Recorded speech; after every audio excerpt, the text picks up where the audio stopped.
اور اللہ اس اپنے بندے کو فرما رہے، اپنے بندے کے بارے میں ہی کہہ رہے ہیں، ہمارے بندوں کیا تم یہ گمان کرتے ہو کہ ہم نے تم کو بس یوں ہی بیکار پیدا کیا ہے؟ افحسبتم انما خلقناکم عبثا، انسان یہ سوچتا ہے، یہ گمان کرتا ہے، وہ یہ سمجھتا ہے کہ میں بس وقت گزارنے کے لیے دنیا میں آیا ہوں۔ بزرگوں، اللہ نے ہم کو اور آپ کو اس دنیا میں زندگی کے بنانے کے لیے بھیجا ہے، اور زندگیاں اچھے مکان سے، اچھے کپڑوں سے نہیں بنا کرتی۔ یہ کوئی اللہ کا ضابطہ اور قانون نہیں ہے کہ صاحب جس کا مکان اچھا ہوگا، جس کے کپڑے اچھے ہوں گے، جس کے کھانے عمدہ ہوں گے، اور جو بہترین سواریوں کا استعمال کرنے والا ہوگا، جس کے گھر کا فرنیچر شاندار ہوگا، کل قیامت میں اللہ اس اپنے بندے کو عزت کی کرسی پر بٹھائے گا، اور کوئی اللہ کا بندہ خستہ حال پھٹے پرانے کپڑوں میں سیدھے سادے مکان میں زندگی گزار رہا ہوگا، اللہ اس کو ناکام کرے گا۔ بزرگوں، اللہ کا یہ ضابطہ ہے ہی نہیں، بلکہ اللہ کے زندگیوں کے کامیاب بنانے کا ضابطہ وہ اللہ کا دین ہے۔ ملک سے، مال سے، عہدوں سے، کرسیوں سے زندگیاں نہیں بنا کر کے اللہ تعالیٰ نے پچھلی قوموں کے واقعات کو اپنے پاک کلام میں ذکر کیا ہے۔ کیسے کیسے قومیں آئی بزرگوں دنیا میں، ہم تو سوچ بھی نہیں سکتے۔ ایک ایک قوم کے امتی کے عمر بزرگوں 1000 سال، 1500 سال کی، ان کا بچہ 200 سال کی عمر میں تو بالغ ہوتا تھا، اور ایسی ایسی صلاحیتوں کی مالک۔ آج کا یہ بیچارہ انجینئر، یہ آرکیٹیکٹ، اللہ کا بندہ، اس اللہ کے بندے کو کوئی ایک 10 بائی 10 کی کھولی بنا دی ہو نا کمرہ بزرگوں، یہ اللہ کا بندہ بغیر پلروں کے سہارے کے، بغیر ستون کے چھت قائم نہیں کر سکتا، اور یہ قومیات ایسے زبردست محلات اپنے مکان میں تعمیر کرتی تھی بزرگوں، دور دور تک کوئی پلر کا، ستون کا نام و نشان نظر نہیں آتا تھا۔ یہ بارش کے زمانے میں استعمال کرنے کے کمرے، یہ سردی کے زمانے کے کمرے، یہ گرمی کے زمانے کے کمرے، اور پہاڑوں کے اندر بناتے تھے، اور ان پہاڑوں کو ناخنوں کے ذریعے سے کھودتے تھے۔ آپ اندازہ لگائیے، جب ان کے ناخنوں میں اتنی طاقت، تو ان کے پورے ہاتھ کے پنجوں میں کتنی طاقت ہوگی۔ پتھر پر فائٹ مار دے نا بزرگوں، بھوکا مار دے، گھسا مار دے، پتھر مٹی بن جاتا، ریزہ ریزہ ہو جاتا ہے۔ ایسی زبردست قوت۔ آج کوئی دیوار پر فائٹ مار کر دے کہ بزرگوں دیوار تو کیا ٹوٹے گی، اس کا ہاتھ فریکچر ہو جائے گا، اس کے ہاتھ کی ہڈیاں چورا چورا ہو جائیں گی۔ لیکن وہ ایسی بھاری بھرکم قوم تھی کہ پتھر پر گھوسا مار دے تو پتھر ریزہ ریزہ ہو جاتا، بھوکا بن جاتا ہے۔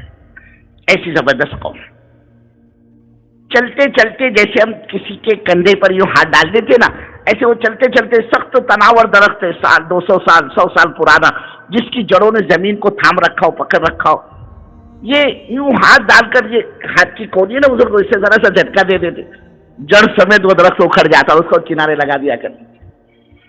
30 40 فٹ تو ان کے قد تھے بزرگ،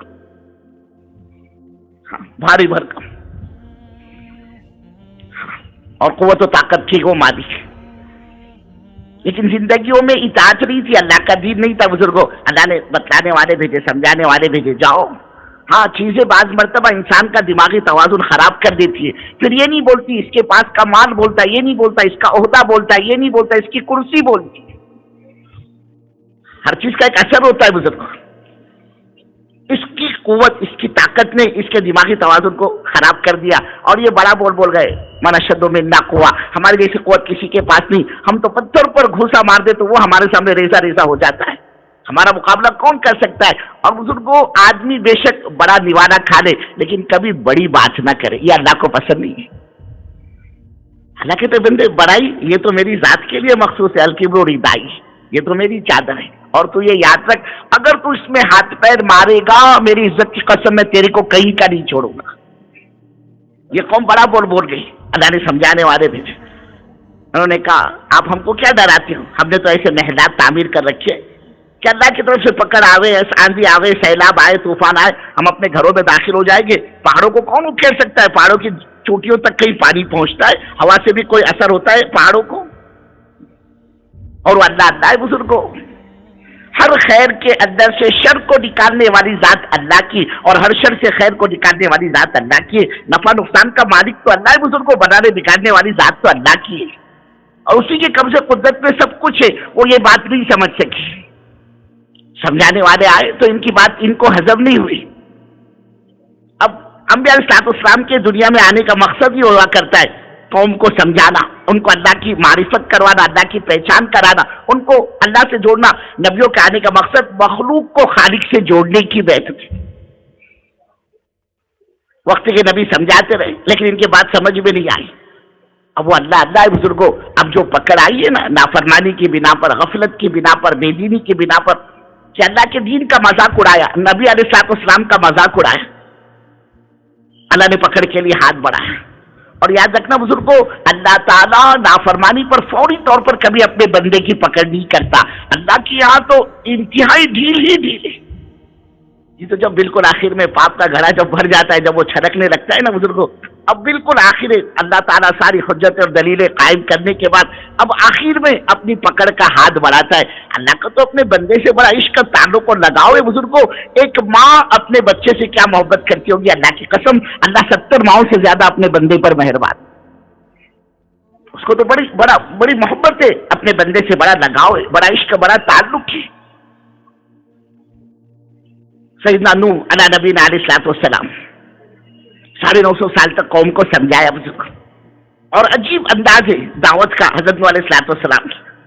قال ربی انی دعوت قومی لیلا و نہارا، اے اللہ میں نے اپنی قوم کو رات میں بھی بلایا، دن میں بھی بلایا، فلم یزدہم دعائی الا فرارا، اے اللہ میں جتنا ان کو قریب کرنا چاہتا ہوں یہ اور زیادہ دور بھاگتی ہیں۔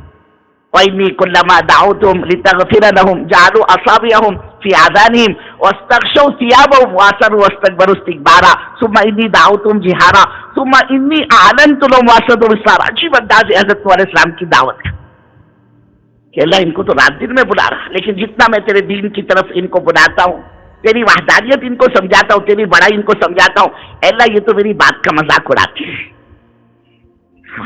اللہ جب میں ان سے بات کرتا ہوں تو یہ اپنے کانوں میں اپنی انگلیوں کو ڈال لیتے تاکہ میری آواز ان کے کانوں میں نہ پہنچنے پائے۔ اللہ جب میں ان کے سامنے ہوتا ہوں اور ان کو دین کی دعوت دینا چاہتا ہوں، اللہ یہ تو میرا چہرہ دیکھنا بھی گوارا نہیں کرتی، پسند نہیں کرتی، یہ اپنے چہروں پر کپڑا ڈال لیتی اور پتھروں سے اس قدر حضرت علیہ السلام پر پتھر برسائے جاتے، یہ نوح علیہ السلام پتھروں میں جھک جایا کرتے تھے۔ 950 سال تک سمجھائے، کوئی معمولی ڈھیل ہے بزرگوں، 950 سال، لیکن قوم خدا کی نافرمانی پر ڈٹی رہی، جمی رہی۔ اب جب دیکھا حضرت علیہ السلام نے کہ یہ تو باندھنے کو تیار نہیں، ہاتھ اٹھا کر بددعا کی قوم کے حق میں، ربی لا تذر علی الارض من الکافرین دیارا، اے اللہ ایک بھی بھٹکے ہوئے کو ظالم کو اب چھوڑ مت زمین پر۔ نبی کی دعا تھی بزرگوں، اور اس سے پہلے کی محنت، اس کے پہلے کی دعوت، اس کے پہلے کی قربانی۔ جب یہ کام کرنے والا قربانی کے ساتھ دعوت دے گا، اس کی قربانیوں پر یہ جو مانگے گا اللہ اس کی مراد کو پورا کرے گا، اس کی سنی جائے گی۔ ہر وہ دعا جو دعوت کے بعد دی جاتی ہے اللہ اس کو قبول کرتا ہے، اس لیے کہ قربانی اور مجاہدے کے ساتھ دعوت ہے، اور اللہ کا ضابطہ ہے جو مجاہدہ اور قربانی دے گا ہم اس کے لیے راستوں کو کھولیں گے، والذین جاہدوا فینا لنہدینہم سبلنا، وعدہ ہے اللہ کا۔ ہاتھ اٹھا کے بددعا کرتے ہیں۔ اب نبی کی بددعا تھی، کیسے ضائع جاتی، اللہ نے قوم کی گرفت کی، قوم کی پکڑ کی، اور اللہ کی طرف سے عذاب کا حکم آیا کہ اے نوح اپنے ماننے والوں کو تیار کر لے لو، ساتھ میں اپنے کشتی تیار کر لو، اور طوفان آئے گا، سیلاب آئے گا، اب اپنے ماننے والوں کو تو اس میں سوار کرا دینا، جو فرما بردار ہوگے وہ تو کشتی میں سوار ہوگے، لیکن جو نافرمان ہوں گے وہ نہیں آئیں گے کشتی میں۔ یہاں تک کہ آسمان نے پانی برسانا شروع کیا اور زمین نے اپنے اندر سے پانی اگلنا شروع کیا، زمین سے بھی پانی نکل رہا ہے، آسمان سے بھی پانی برس رہا ہے۔ پھر کیا تھا، دیکھتے ہی دیکھتے بزرگوں دنیا کی سب سے ہائیسٹ چوٹیوں نا ماؤنٹ ایوریسٹ کی چوٹی تک پانی پہنچ گیا، ساری دنیا میں سیلاب ہی سیلاب تھا، اور جتنے ماننے والے تھے حضرت علیہ السلام کے، حضرت نے پہلے ان کو سوار کر لیا۔ اس طرح سے اللہ نے جو فرما برداروں کی تو حفاظت کر لی، وہ کشتی تو بچ گئی جو اس میں سوار ہو گیا، یہاں تک کہ حضرت علیہ السلام کا بیٹا نافرمان تھا۔ اللہ کی قسم بزرگ کو اللہ کی رشتہ داری نہیں دیکھی جاتی، اللہ کے حسب و نسب اور خاندان نہیں دیکھا جاتا، یہ نبی کا باپ ہے، یہ نبی کا چچا ہے، یہ نبی کی گھر والی ہے، نبی کا بیٹا ہے۔ اللہ کے یہاں تو بندے کے اعمال دیکھے جاتے، بندے کے عقائد دیکھے جاتے۔ حضرت علیہ السلام کا بیٹا نافرمان تھا، آنکھوں کے سامنے بیٹا ڈوب رہا ہے، اگر نوح اس کو بچا نہیں سکتے،